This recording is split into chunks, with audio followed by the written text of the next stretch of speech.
Hello aspirants, कैसे हैं आप लोग। Welcome back to G preparation institute. Sorry, voice थोड़ी खराब हो रहा है। और today I will discuss about the market. इसके बारे में डिस्कस करने वाले हम लोग मार्केट के बारे में डिस्कस करने वाले हैं। और मार्केट में कैपिटल मार्केट और शेयर मार्केट दोनों को एकदम से उन्मुख चर्चा करेंगे। तो पहले हेडिंग डाल देते हैं फाइनेंशियल मार्केट, या मार्केट डाल देते हैं मार्केट। मार्केट बाजार, मार्केट है ना। बाजार की हम बात करने वाले हैं। मार्केट होता क्या है बताइए आप, बहुत सिंपल लैंग्वेज में कि मार्केट होता है क्या, व्हाट इज द मार्केट। ये मार्केट वो चीज होता है जहां पर हमको कुछ खरीदना हो या कुछ बेचना, जहां पर खरीदने वाले को वहां पर बेचने वाला मिल जाए, और जहां पर बेचने वाले को खरीदने वाला मिल जाए, जहां पर हम अपने इनपुट्स को सेल कर सकें, दूसरा हमारे इनपुट्स को क्या कर सके, बाय कर सके। मैंने कहा कि मार्केट, तो मार्केट को मैंने कहते हैं कि market is a palace where is the some buyer and some seller are available, या एट प्रेजेंट, कि कुछ वहां पर बेचने वाले और कुछ खरीदने वाले वहां पर उपस्थित होते हैं। और यहाँ पर मैं अगर बात करने हैं मार्केट की, तो सबसे पहले एक मार्केट आपने सुना होगा, इसको बोलते हैं फाइनेंशियल मार्केट, वित्तीय बाजार या मनी मार्केट कहते हैं।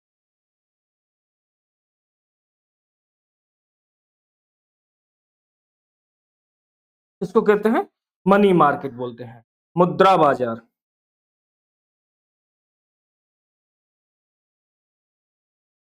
इसको बोलते हैं मुद्रा बाजार। और जो दूसरा टाइप का हमारा मार्केट है वो है कैपिटल मार्केट,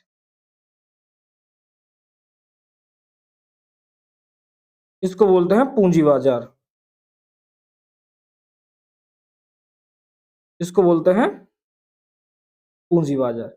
ये जो कैपिटल मार्केट है पेरेंट्स, इसी को हम शेयर मार्केट भी कहते हैं, इसी को बॉन्ड मार्केट भी कहते हैं, इसी को अलग अलग मार्केट्स के नाम से जाना जाता है। जो आजकल बहुत ट्रेंड में है कि हर कोई क्या करता है, पैसा लगाता है शेयर मार्केट में, जबकि बिना नॉलेज के उसको जुआ बोला जाता है। एक्चुअल में जुआ नहीं, अगर आपके पास नॉलेज है तब तो ठीक है, वरना अगर आपके पास नॉलेज नहीं है तो आपका जो पेड अप कैपिटल या आपकी जो टोटल अमाउंट है, या जो आपकी टोटल कैपिटल है ना, प्रिंसिपल अमाउंट है, वो भी क्या हो जाएगा, सब साफ हो जाएगा। तो प्रॉफिट के चक्कर में, थोड़े से लोभ के चक्कर में आपका पैसा सारा कुछ डूब जाएगा।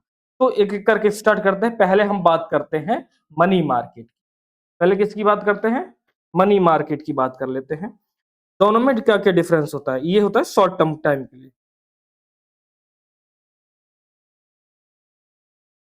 शॉर्ट टाइम के लिए, और ये लॉन्ग टाइम के लिए या लॉन्ग टर्म। यहां पर जो पैसा लिया जाता है वो अप टू 365 डेज, 365 दिनों तक के लिए यहां से पैसा लिया जा सकता है। और जो दूसरा पैसा है, जो दूसरा है, यहां पर क्या होता है पेरेंट्स, यहां पर जो पैसा लिया जाता है वो अबव 365 डेज, 365 डेज। तो अगर मैंने कहा मार्केट से पैसा लिया गया है और 365 दिन तक के लिए, तो आपके दिमाग में सीधा सा ये होना चाहिए कि सर मार्केट से पैसा जो लिया गया है वो मनी मार्केट का हो।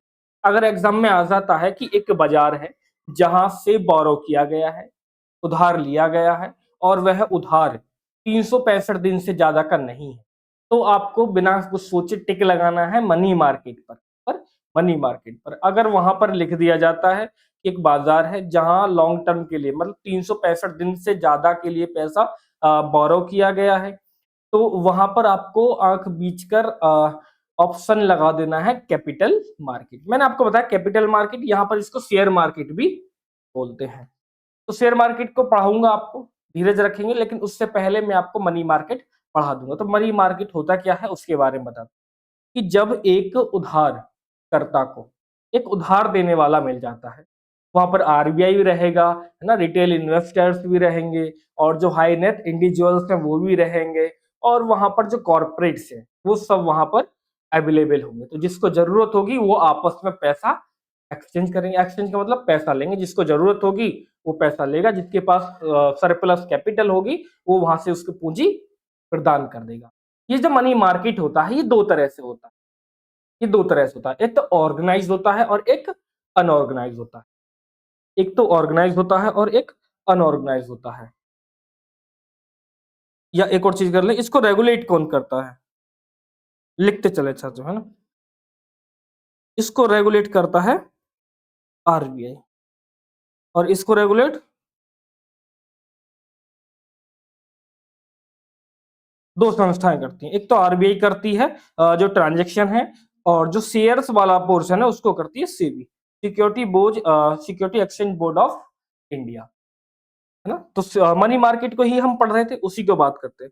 तो जो मनी मार्केट होता है एस्पेरेंट्स, ये दो प्रकार का होता है। एक तो organise,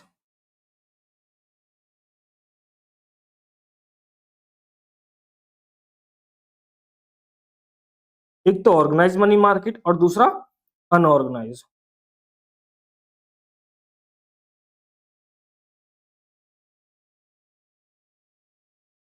unorganised money market, organise money market कौन सा होता है और unorganise money market? Organise money market जो होता है वहां पर रूल्स होते हैं और कुछ रेगुलेशंस होते हैं, मतलब रूल्स रेगुलेशन होते हैं कि जैसे bank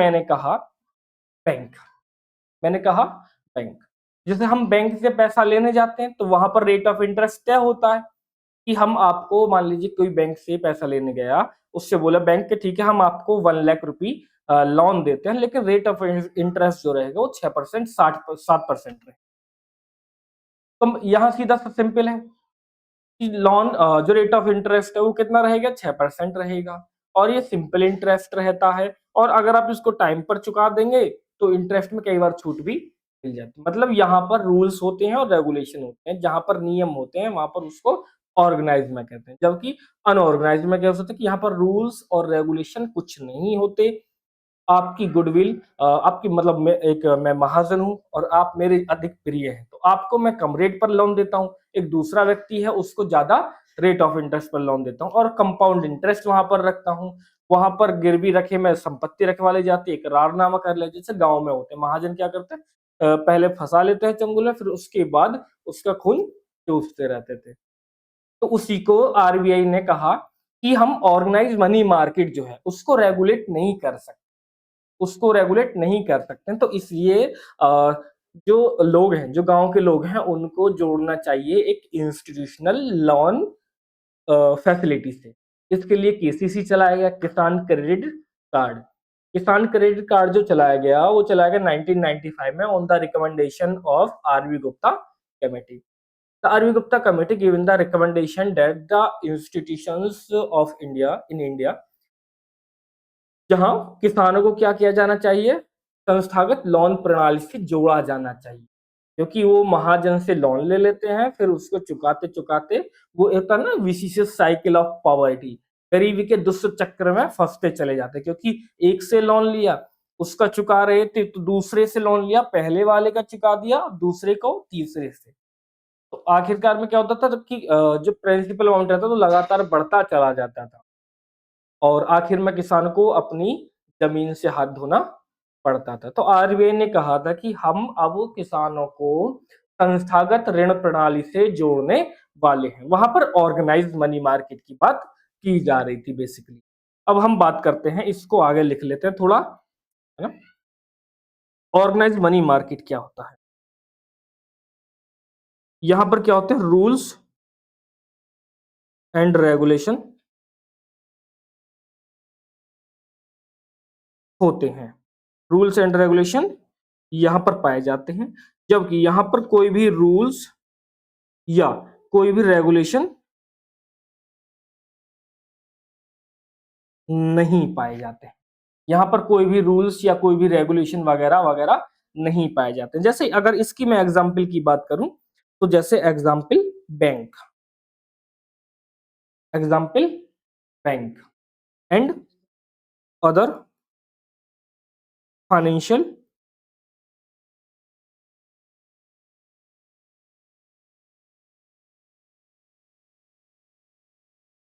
institution, other financial institutions. अब बात करते हैं इधर, इधर एग्जांपल में अगर मैं बात करूं, तो जो सेठ हुआ करते थे, सेठ हो गए, साहूकार हो गए, ये सब लोग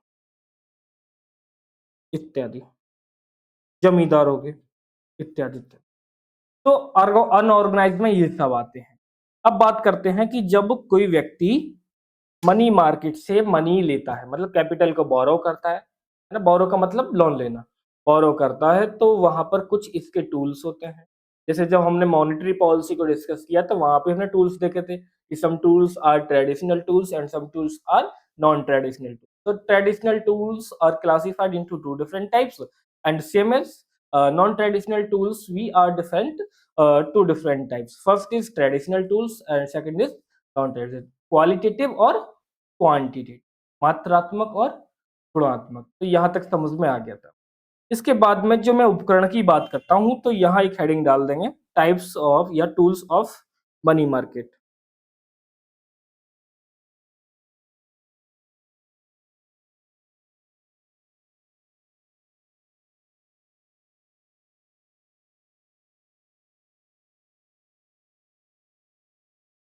टूल्स ऑफ मनी मार्केट। सबसे पहला टूल्स, सबसे पहला tools call money.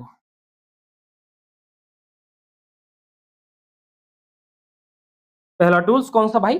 Call money. इसमें क्या है, इसके आगे लिखते हैं कि जब एक बैंक या कोई एक संस्थान, कोई बैंक या कोई एक संस्थान को एक दिन से लेकर और 14 दिन तक, 1 डेज से लेकर 14 डेज तक के शॉर्ट टर्म मनी की रिक्वायरमेंट होती है, तो वो आपस में एक्सचेंज और आपस में लोन देते हैं और लोन लेते हैं। जैसे मान लीजिए मैं एक मार्केट में लोन देने वाला हूँ, मार्केट में मेरे पास सरप्लस कंडीशन में लोन, या मैं एक बैंक हूँ, तो किसी को जरूरत है एक दिन के पैसे की, 14 दिन के पैसे के लिए, तो बैंक से जाएगा, वो वहां से ले आएगा। क्रेडिट कार्ड वगैरह आपके बहुत सारे चलते हैं, लगभग 40 या 45 दिन की वहां पर क्रेडिट लिमिट मिल जाती है कि आप इतने दिन में आप क्या कर सकते हैं, अगर चुका देंगे तो कोई रेट ऑफ इंटरेस्ट आपको नहीं होगा, लेकिन अगर आप इसके बियॉन्ड जाते हैं तो आपको रेट ऑफ इंटरेस्ट काफी देना होगा। अब बात करते हैं, इसको लिख लेते हैं इतना, इसको हिंदी में भी कॉल मनी कहते हैं। बैंक और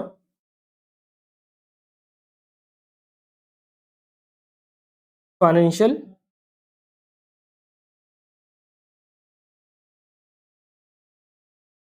इंस्टीट्यूशंस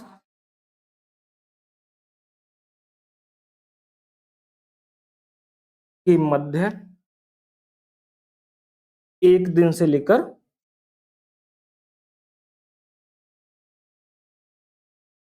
14 दिनों तक का लोन है, 14 दिनों तक का ट्रांजेक्शन, लेन देन, इसके अंतर्गत। अब डालते हैं दूसरा, यहाँ पर दूसरा टूल्स, दूसरा टूल्स है ट्रेजरी बिल।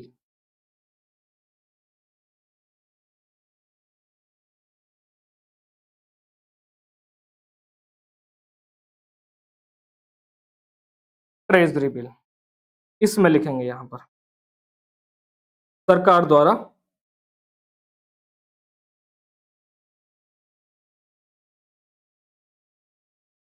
सरकार द्वारा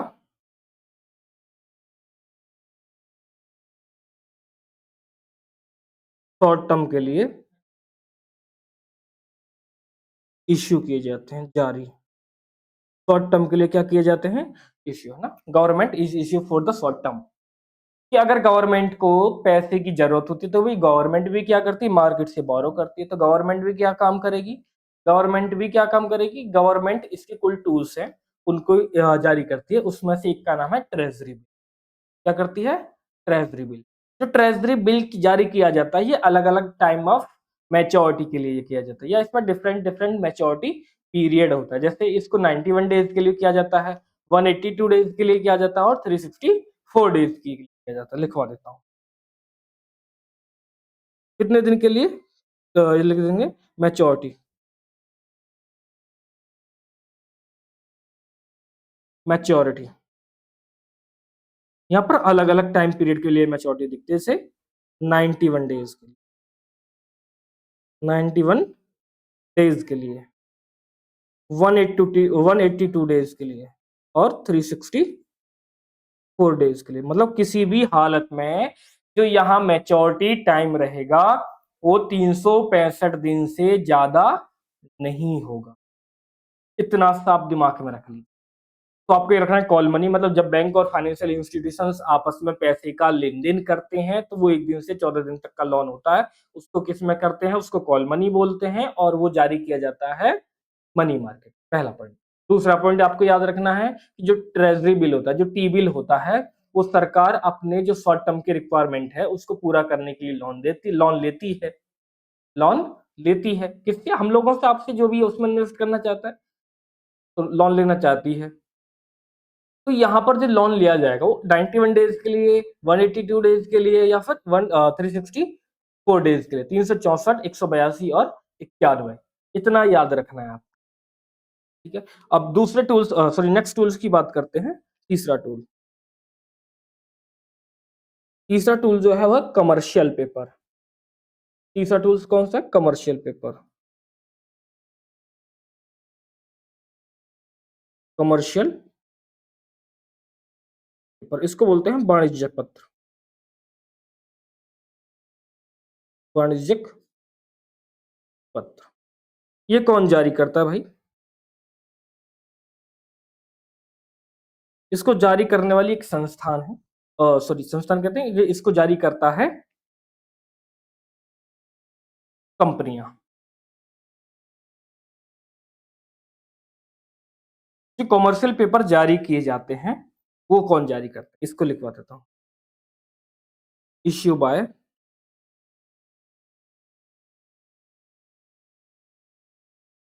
इसके द्वारा इश्यू किए जाते हैं। ये इश्यू किए जाते हैं जो हाई क्रेडिट रेटिंग है, या मतलब कंपनीज कह सकते हैं।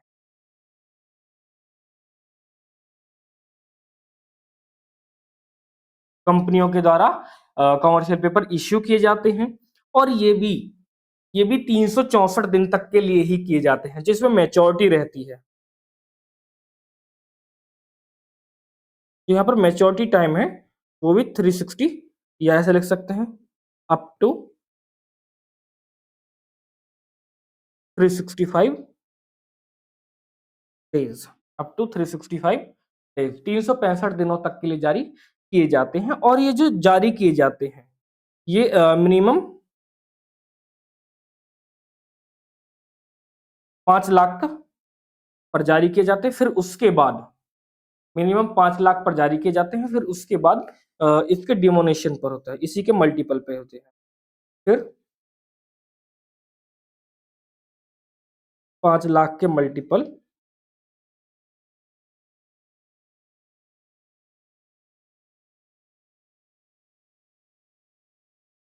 जारी किए जाते हैं, जारी किए जाते हैं, जारी किए जाते हैं। जैसे भाई, पहला 5 लाख, 10 लाख, 15 लाख, 20 लाख, 25 लाख, 30 लाख, इस तरह से। कहने का सिंपल सा मतलब है कि कोई भी व्यक्ति ऐसा नहीं कि किसी के पास 50,000 रुपये हैं और लेकर पहुंच जाए कमर्शियल कंपनी के पास कि ये लीजिए, आप हमको अपना कमर्शियल पेपर दे दीजिए, ये 50,000 रुपये हैं, इनको पकड़। ऐसा नहीं। कि अगर आपको इन्वेस्ट करना होगा कमर्शियल पेपर में तो मिनिमम 5 लाख रुपया आपके पास होना चाहिए। फिर अगर आपको दूसरा खरीदना है तो फिर 5 लाख होना चाहिए। मतलब कहने का, एक बिडिंग का प्राइस या एक शेयर का प्राइस, शेयर तो नहीं कहेंगे लेकिन बिडिंग कह सकते हैं, एक बिडिंग का प्राइस यहाँ पर 5 लाख रुपए होगा। और आपको 2 बिडिंग खरीदनी है तो 10 लाख, 3 खरीदे तो मतलब 5 लाख के डिमोनेशन पर जारी किए जाते हैं, उसके मल्टीपल पर जारी किए जाते हैं। अब जो तीसरा टूल्स है यहाँ पर उसकी बात करते हैं। सॉरी, चौथा, 4 नंबर का टूल्स है उसको जारी करते हैं। जो चौथे नंबर का टूल्स है वह सर्टिफिकेट ऑफ डिपॉजिट्स।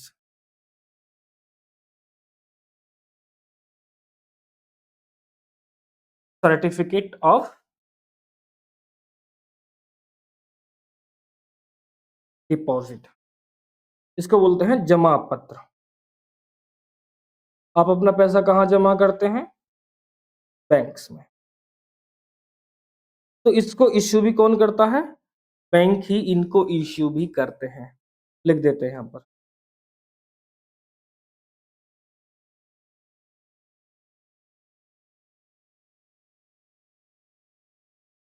अगर बैंक को अपने शॉर्ट टर्म रिक्वायरमेंट की या लोन की जरूरत होती है तो बैंक क्या करते हैं, सर्टिफिकेट ऑफ डिपॉजिट मार्केट में लेकर आते हैं और जो इन्वेस्टर्स होते हैं उनको बताते हैं कि हम अपना सर्टिफिकेट ऑफ डिपॉजिट से लेके आ रहे हैं और यहाँ पर हम मान लेते हैं X% की रेट ऑफ इंटरेस्ट आपको देंगे, आप हमारे बैंक में इन्वेस्ट कर सकते हैं।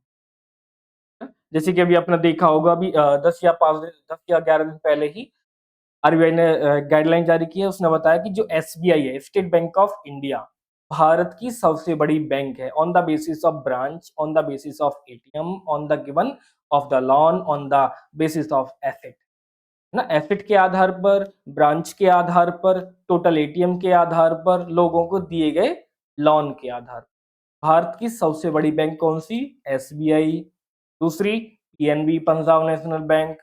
तीसरी कैनरा बैंक। चौथी बैंक ऑफ बड़ौदा। तो टॉप 4 याद रख लेना, उसी से काम हो जाएगा। पिछले 3 साल से यही बनाया है। अगर प्राइवेट सेक्टर की बात करूं तो प्राइवेट सेक्टर में 2 साल से एचडीएफसी बैंक टॉप नंबर पर बन के चल रहा है।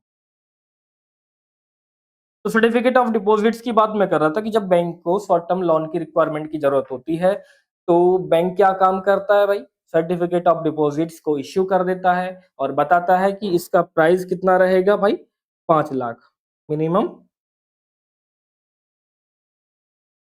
5 लाख। फिर उसके बाद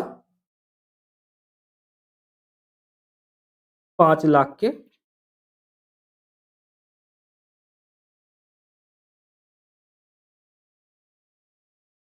मल्टीपल पर जारी। और यहाँ जो मैच्योरिटी रहेगी वो भी अप टू 365 डेज, 365 दिनों तक की रहती है। तो ये तो था हमारा मनी मार्केट के बारे में। अब बात करते हैं कैपिटल मार्केट की।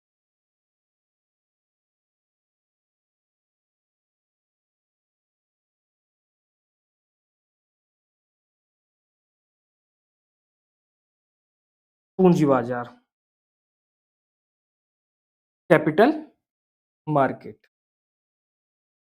सबसे पहला जहां ही कैपिटल मार्केट देखा, सबसे पहले लॉन्ग टर्म के लिए। किसके लिए? लॉन्ग टर्म के लिए। लॉन्ग टर्म का मतलब अबव 365 डेज, 365 दिनों से ज्यादा, 365 दिनों से ज्यादा। इसको रेगुलेट कौन करती है? इस पर ड्वेल रेगुलेशन होता है।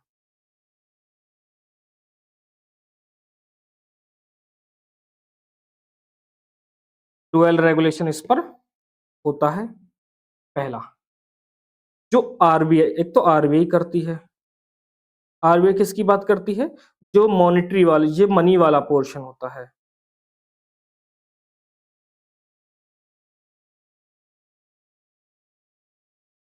क्या ऐसे लिख सकते हैं, सिंपल सिंपल सी, कि जो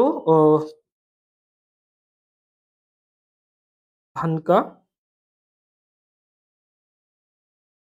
लेन देन वाले भाग को, दूसरी साइड में SEBI, security exchange board of India, इसके बारे में बताऊंगा, है ना। इसको क्या करते हैं? ये रेगुलेट करता है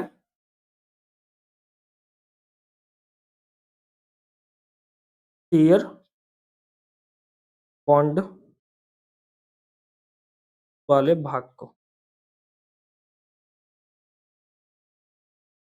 है ना। यहाँ पर एक अकाउंट रहता है, और यहाँ पर भी एक अकाउंट रहता है, उसको नाम क्या है? उसका नाम है डीमैट अकाउंट। उसका नाम है डीमैट अकाउंट। अगर मैं कैपिटल मार्केट के अदर नेम की बात करूं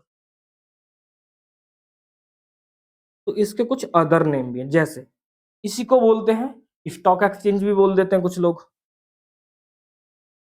स्टॉक एक्सचेंज भी बोल देते हैं। इसी को बोलते हैं शेयर मार्केट भी। शॉर्ट में, इसी को क्या बोलते हैं, शेयर मार्केट भी बोलते हैं। और जो कैपिटल मार्केट होता है दो तरह का होता है।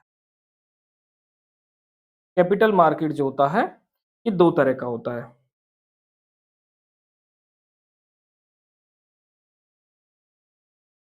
पहला, एक तो होता है primary capital market,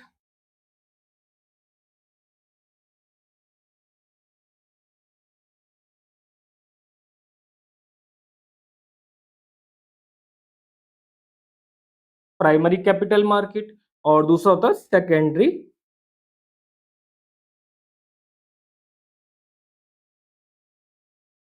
capital market. Primary capital market और secondary capital market. Secondary capital, जो प्राइमरी कैपिटल मार्केट होता है इसके बारे में लिखते हैं थोड़ा सा।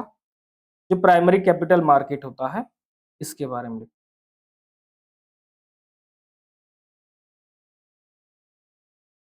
इसमें क्या होता है कि इसमें कंपनी पहली बार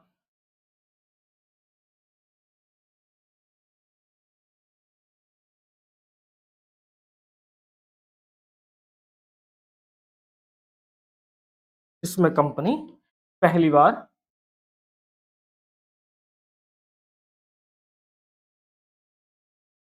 अपने शेयर जारी करके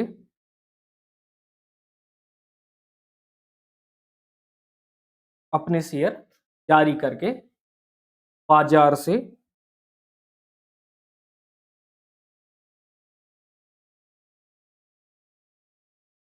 वित्त प्राप्त करती है।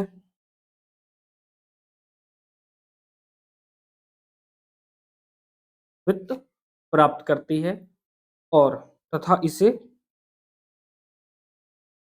आईपीओ कहते हैं। आईपीओ, आईपीओ आप जानते हैं, initial public offering. Initial public offering, इसका नाम लिख देता हूं।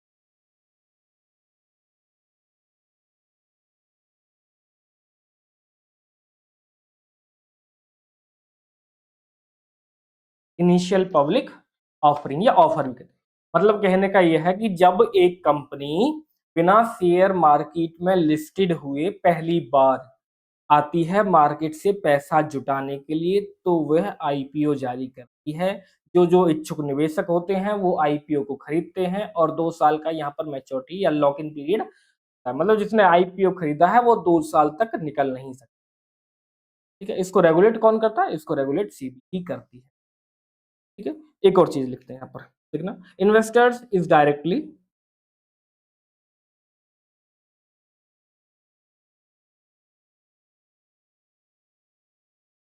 Investors are directly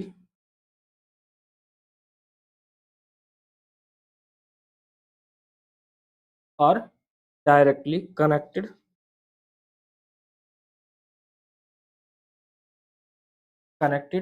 to the company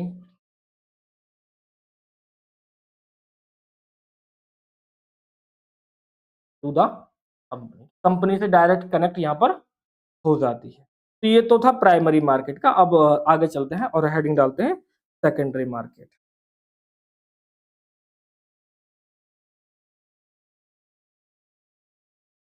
secondary market, secondary market क्या होता है?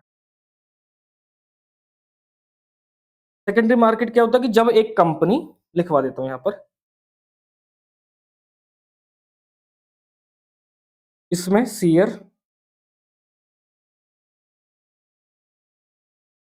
इसमें शेयर का लेन देन,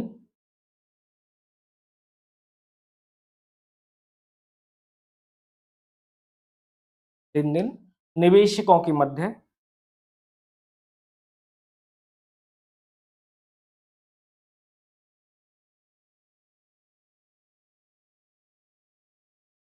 मध्य होता है।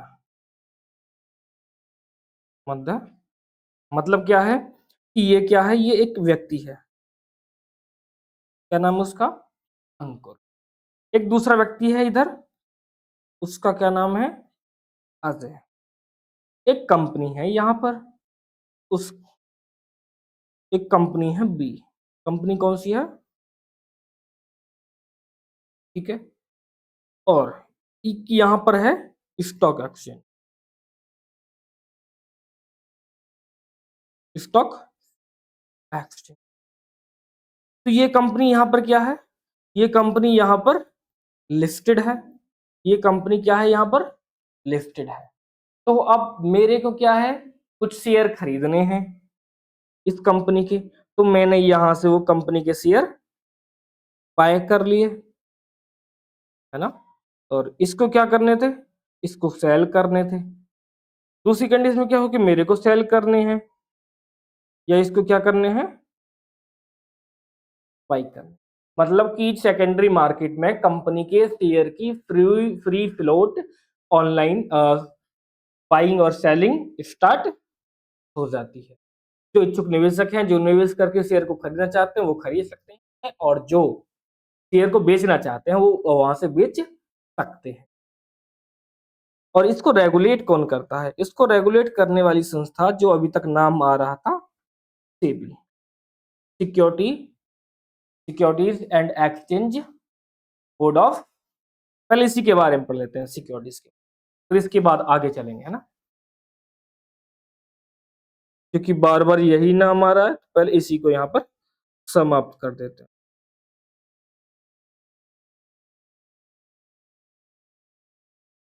सिक्योरिटीज एंड एक्सचेंज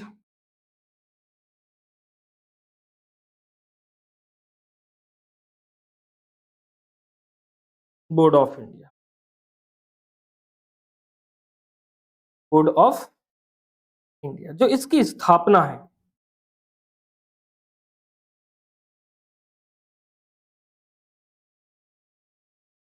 जो इसकी स्थापना है वो हुई है 12 अप्रैल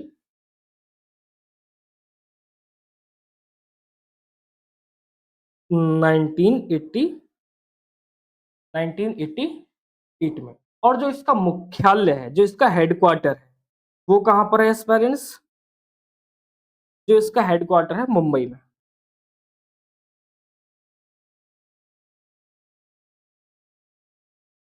इसका हेडक्वार्टर है मुंबई में, ठीक है, मुंबई तक याद रखना है। और जो इसका स्टेटस है, स्टेटस या फिर नेचर कह सकते हैं, स्टेटस या फिर नेचर कह सकते हैं, वो क्या है, स्टेशनरी बॉडी है,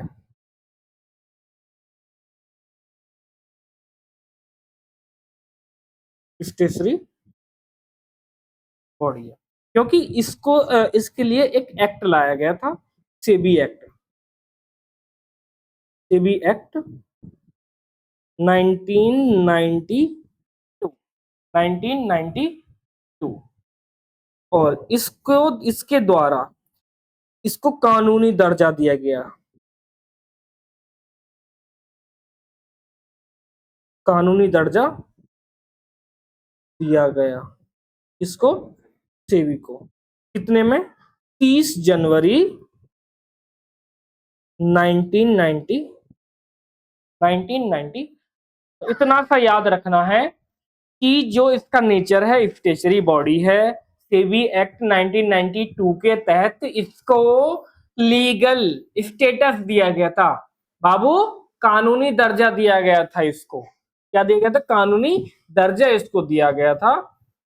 और ये कानूनी दर्जा कब दिया गया, ये दिया गया 30 जनवरी 1992। एक्चुअली क्या है कि मैं घर से क्लास ले रहा हूँ ना, छोटी बिटिया है, बार बार आके झाग जाती है और यहाँ से भाग जाती है, तो उससे थोड़ा सा इन्वॉल्व हो गया था, है ना। चलो इसके बाद और लिखते हैं, इसके फंक्शंस की बात करते हैं, इसके फंक्शंस की बात करते हैं।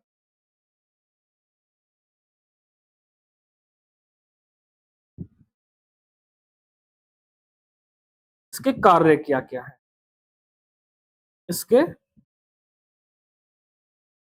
कार्य क्या क्या है, उन कार्यों की बात करते हैं। जैसे पहला कार्य क्या है, एक कार्य है इसका कि शेयर मार्केट को रेगुलेट करता है, रेगुलेशन ऑफ शेयर मार्केट ना। और ये क्या करता है, regulate the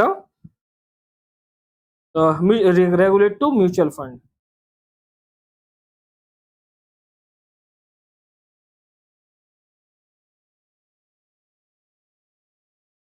two mutual funds. और क्या करता है, जो इनसाइडर ट्रेडिंग होती है,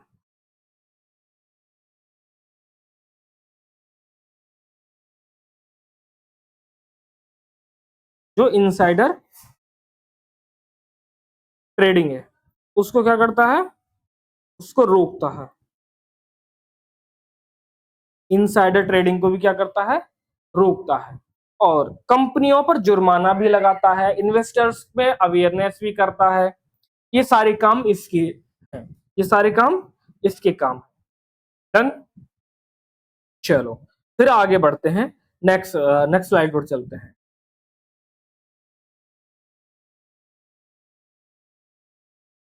एक दो चीजें होते हैं मार्केट में, हम देखो ना कि एक तो बुल है, एक तो बुल है, दूसरा क्या है, पियर है, दूसरा क्या है, पियर है।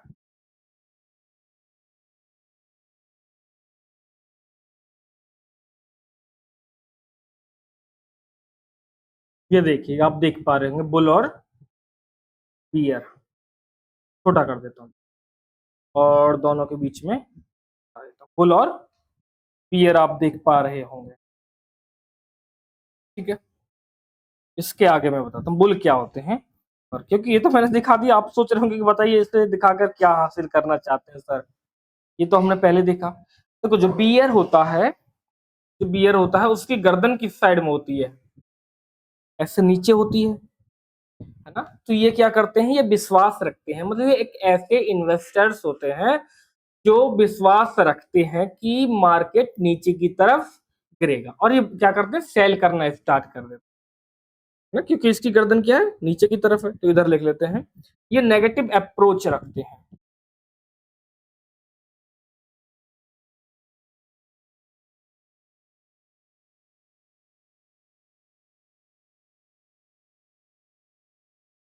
ये क्या करते हैं एस्पेरेंट, नेगेटिव अप्रोच रखते हैं, ठीक है। और ये क्या करते हैं, ये शेयर्स को सेल करना,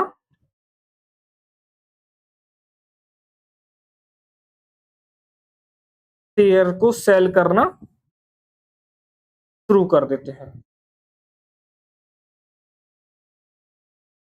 मैंने ये पिक्चर इसीलिए लिया था ताकि आपको पता चल जाए कि जो बियर का मतलब नीचे की तरफ दिखते हैं, और बुल्स जैसे सींग होते हैं उसके ऐसे ऊपर की तरफ, मतलब ये विश्वास रखते हैं कि यहाँ से, मतलब कोई लाइन है कि यार इस लाइन से जो देखते हैं ना, कुछ लोग देखते हैं कि कैंडल अपवर्ड बन गई, कौन सी हमर बनती, पता नहीं कौन कौन सी बनाते रहते हैं, मार्केट का किसी को कोई पता नहीं होता है। अगर देखिएगा उनका पोर्टफोलियो जाकर वो खुद नेगेटिव में होता है ना। तो वो पढ़ाना इसीलिए स्टार्ट किए होते हैं कि भाई यहाँ पे क्या है कि जो नेगेटिव हो गया है उसको आपके एडमिशन ले लेकर पॉजिटिव करते हैं। तो यहाँ पर जो ये ऊपर की तरफ जा रहा है, तो ये क्या रखते हैं, ये पॉजिटिव अप्रोच रखते हैं।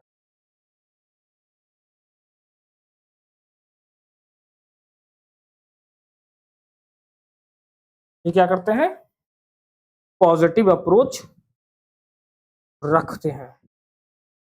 और ये ऐसे में ये शेयर्स क्या करते हैं, ये शेयर्स को खरीदना शुरू कर देते हैं, खरीदना स्टार्ट कर देते हैं।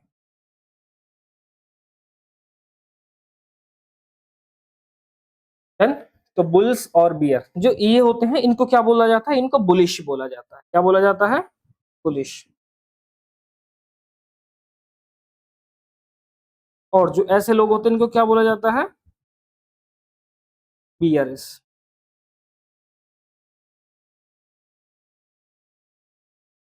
इसको क्या बोला जाता है, बियरिश। ये टर्म है। अगर मैं कहूं कि भाई आज मार्केट नीचे जाएगा, मार्केट नीचे जाएगा तो मैं बुलिश हो जाऊंगा। अगर मैं कहूंगा मार्केट बहुत ऊपर जाएगा तो क्या कहेंगे, सॉरी बियरिश हो जाएगा। मैं कहूं मार्केट ऊपर जाएगा तो हो जाएगा बुलिश। तो इस दलाल स्ट्रीट का बिग बुल कौन, हर्षद मेहता, आपने देखी होगी स्कैम 1992 सीरीज, है ना? अब उसको नहीं देखेंगे, आप लोग देखते हैं जो जिनकी कोई सिर हाथ पैर नहीं होते। देखिएगा स्कैम 1992 को, अच्छी स्क्रीन, अगर आपको टाइम मिले तब, ऐसा नहीं कि कल एग्जाम है और आज सर ने बोल दिया है कि वेब सीरीज देखना है तो आज पूरी रात वेब सीरीज देखने में निकाल दी, कल को एग्जाम के बाद आप मेरे को मन ही मन कोस रहे हैं कि बताइए कि हमको बोल दिया कि क्या करना है, वेब सीरीज देखना है, हम पूरी रात वेब सीरीज देखते रहे, और जब यहाँ एग्जाम में आए यहाँ वेब सीरीज याद आ रहा है कि जो हर्षद मेहता ने ऐसे हाथ करके घुमा के बोला था कि इश्क है तो फिर रिस्क है, तो ऐसा काम नहीं करना है। तो क्या बोलते हैं, हेलो गाइस, आज बाबू एक बार बोल जा हेलो गाइस,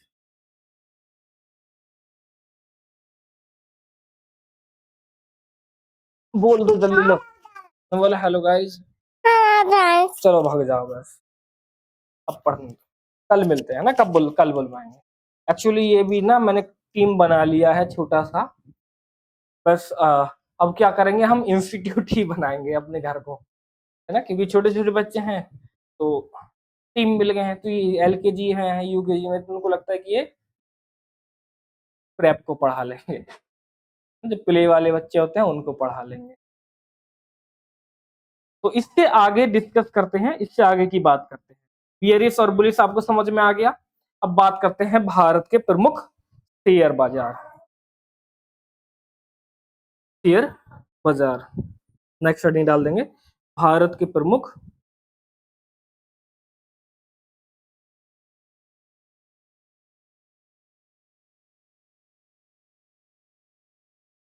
शेयर बाजार, some important share market in India. जैसे एक एक शेयर मार्केट आपने सुना होगा, बॉम्बे स्टॉक एक्सचेंज, सुना होगा, बॉम्बे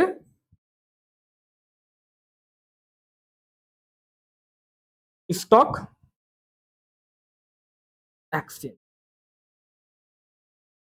आप टीवी देखते हैं, आप PC चलाते हैं, आपके PC में ये सब दिखता रहता है नीचे, BSE ऐसे, BSE ऐसे। आपने सुना ही होगा सेंसेक्स, है ना, सेंसेक्स आपने सुना होगा।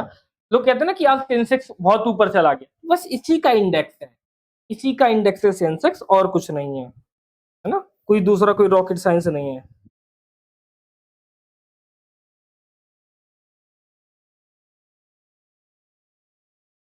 चलो स्टार्ट करते हैं इसको एक एक करके।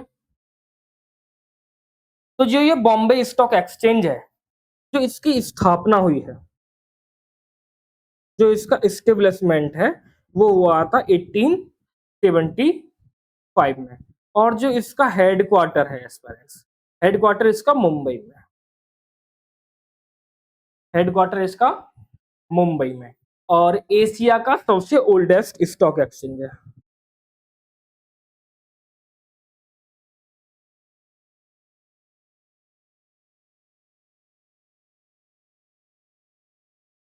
ओल्डेस्ट स्टॉक एक्सचेंज इन या ऑफ एशिया, ऑफ एशिया, कि एशिया का सबसे पुराना है। इसका अदर नेम भी है कुछ,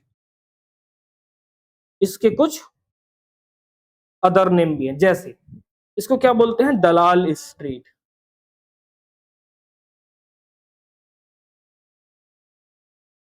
इसको क्या बोलते हैं, दलाल स्ट्रीट। और जो इसका इंडेक्स है,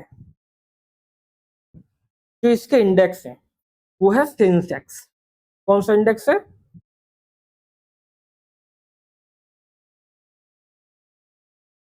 सेंसेक्स।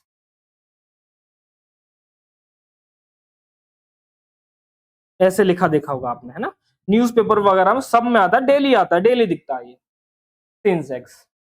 ये क्या होता है, टॉप 30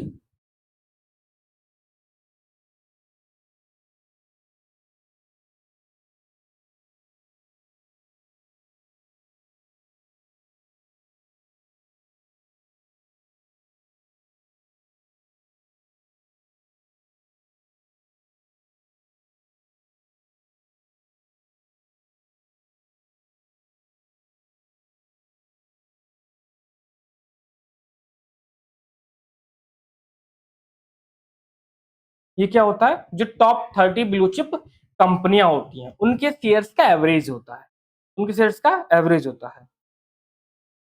ठीक है, तब इसको बोलते हैं सेंसेक्स। तो ये आगे समझ में सेंसेक्स। अब इससे आगे चलते हैं नेक्स्ट पर। दूसरा स्टॉक एक्सचेंज जो है, वो दूसरा स्टॉक एक्सचेंज कौन सा है? एनएसई।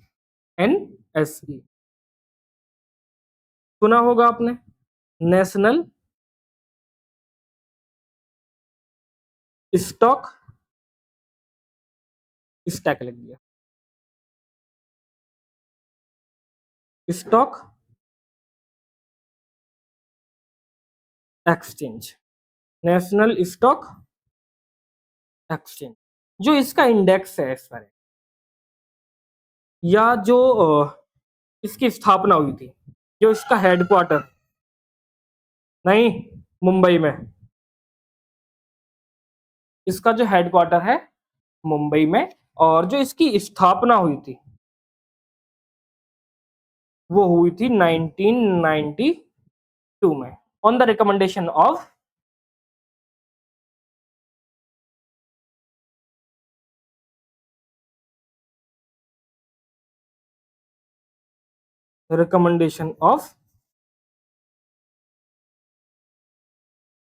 शेरवानी कमेटी। शेरवानी, ये और शेरवानी कमेटी पर।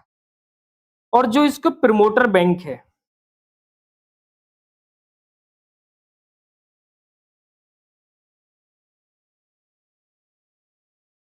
प्रमोटर बैंक है, उसका क्या नाम है? उसका नाम है आईडीबीआई। आईडीबीआई जिसकी स्थापना कब हुई थी?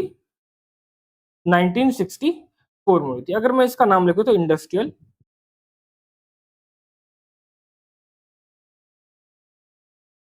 Development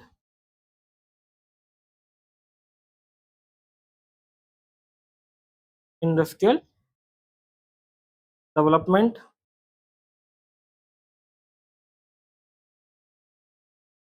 bank of India.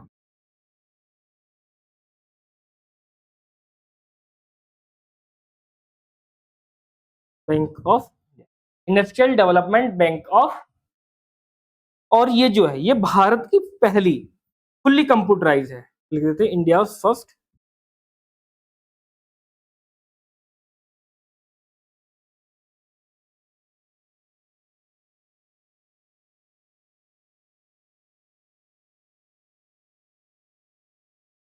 Computerise stock exchange. Complete stock exchange Bharat की क्या है? पहली पूर्णतः कंप्यूटराइज बैंक है। और जो इसका इंडेक्स है, जो इसका इंडेक्स है उसका नाम है निफ्टी 50। सुना होगा आपने, निफ्टी 50। निफ्टी 50, निफ्टी 50 में क्या है भाई? टॉप 50 ब्लू चिप कंपनीज का एवरेज। इसका क्या करते हैं? इसका एवरेज निकालते हैं। जैसे अगर इन कंपनियों के शेयर मार्केट में, सॉरी, इनके शेयर का प्राइस लगातार नीचे गिरता जाता है ना, तो हम कहते हैं क्या कि आज मार्केट डाउन है, मतलब मार्केट नीचे गिर गया है, या निफ्टी 50 नीचे गिर गई है। अगर इन कंपनियों का प्राइस ऊपर जाता है, तो सारी कंपनियों का प्राइस ऊपर गया तो शेयर क्या होगा? जो एवरेज होगा ऑटोमेटिक ऊपर ही जाएगा, नहीं? तो आप जानते हैं सीधी सी बात। तो जब इसका प्राइस ऊपर जाता है तो हम कहते हैं कि आज मार्केट क्या है? मार्केट ऊपर गया है, अपवर्ड डायरेक्शन में। अगर ये थोड़ा सा अप जाता है एक दिन में, थोड़ा सा डाउन आता है, फिर अगले 5 मिनट पर अप जाता है, फिर डाउन आता है, तो हम बोलते हैं, आपने सुना होगा कि आज पैसा नहीं लगाना है मार्केट में, क्योंकि मार्केट क्या है? आज साइडवेज मार्केट है। मार्केट क्या है? साइडवेज मार्केट है। तो दो ही हमारे यहाँ पर इंपॉर्टेंट इंडेक्स है हमारे पर, निफ्टी 50 और सेंसेक्स। बैंक निफ्टी क्या है? वो बैंकों का अलग है, वो बैंकों का, उसमें भी जो टॉप बैंक है उनको उसमें रखा जाता है। जो ब्लू चिप कंपनियां होती हैं, क्योंकि आपको क्वेश्चन आ रहा होगा कि सर ये ब्लू चिप कंपनियां पता कैसे पड़ेगी कौन सी ब्लू चिप कंपनियां। तो ब्लू चिप कंपनियां वह कंपनियां होती हैं जिनका एक हिस्ट्री होती है कि वो सदैव प्रॉफिट में रहती हैं। उन्होंने कभी भी अपने जो इन्वेस्टर्स हैं, जो उसमें पैसा लगाया है, उनको कभी भी लॉस नहीं होने दिया है। चाहे रेट ऑफ इंटरेस्ट का जो मतलब जो प्रॉफिट रहा है वो थोड़ा कम रहेगा, कोई बात नहीं, लेकिन कभी भी नेगेटिव में नहीं जाएगा। ऐसी कंपनियां हैं जिन्होंने जिनमें इन्वेस्टर ने पैसा लगाया तो कभी डुबोया नहीं। और ये भारत की बड़ी-बड़ी कंपनियां होती हैं, इन्हीं को बोलते हैं ब्लू चिप कंपनियां। ठीक है? तो जो टॉप 50 कंपनियां यहां पर है निफ्टी 50 में, इन्हीं में से जो टॉप 30 हैं उनको लिया गया है सेंसेक्स। डन। तो आज की क्लास ना सिर्फ आपके एग्जाम के पॉइंट ऑफ व्यू से इंपॉर्टेंट थी, बल्कि आपके डेली लाइफ में भी। देखिए, आपने सुना होगा कि मार्केट आज बहुत बुलिश है, मतलब मार्केट ऊपर चढ़ता जा रहा है। आपने सुना मार्केट साइडवेज है, तो कम से कम ये तो पता होना चाहिए, क्योंकि देखो अब आप ये तो है नहीं कि सिर्फ जॉब करेंगे, पैसा कमाएंगे और पैसा को रखेंगे,